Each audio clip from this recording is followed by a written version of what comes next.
time I ever heard about the 4x4x48 challenge was there's a book out there called Living with a Seal. And it was written by a guy named Jesse Itzler. Jesse Itzler, he's a fairly well-known entrepreneur. I can't remember off the top of my head what types of businesses he was involved in, but he's been involved in a lot.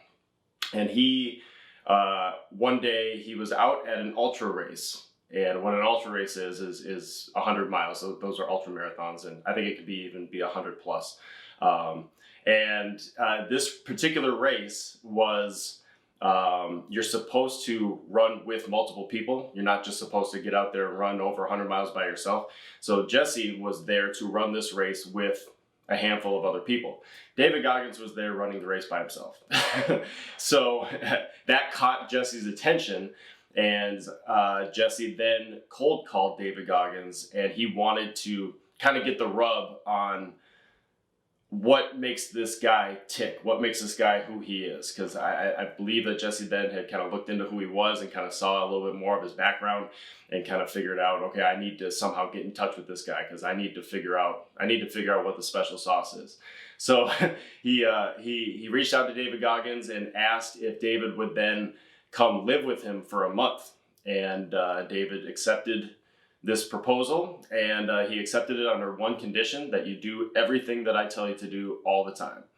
Jesse agreed to do that. And so spawning from that were dozens of stories about some of the crazy things that they did over the course of that month. One of the crazy things that they did was this 4x4x48. And I believe over the course of this time period, there was a blizzard. There was a nasty blizzard that they had to run at least one, if not multiple legs of the 4x4x48 in. And it just kind of, it really kind of encompasses just this overall challenge. You know, it's not just a physical challenge. It's not just a running challenge. It's also a mental challenge as well. And I think that's a big aspect of what David Goggins puts out there, is not only challenging the body, but also challenging your mind, and also probably challenging your mind first and then challenging your body, because, you know, the body follows the mind, you know. So if you think that you can do something, you can do it. If you don't think that you can do something, chances are you're not going to be able to do it. So trying to gain control over that, trying to gain control over your mindset, will then unlock the doors to a whole new world of opportunities. That's kind of the gist of David Goggins' book. That's also the gist of the Jesse Itzler book. But that was the first time I had ever heard of this 4x4x48. Kind of fast forward to the first shutdown last year. David Goggins, he's big on social media. He puts out several posts a week. Typically it's just him talking to the camera, trying to say something inspirational, and oftentimes he'll draw upon some sort of past experience to then wrap it up into this package of motivation, determination, you know, what have you. Last year during the first shutdown, he ran the 4x4x48. I don't recall if he turned it into a challenge for others. I know that he challenged others to do it, but I don't think that it was a formal, organized thing like it is this year. This year, he's actually putting it out in more of an organized manner, encouraging people to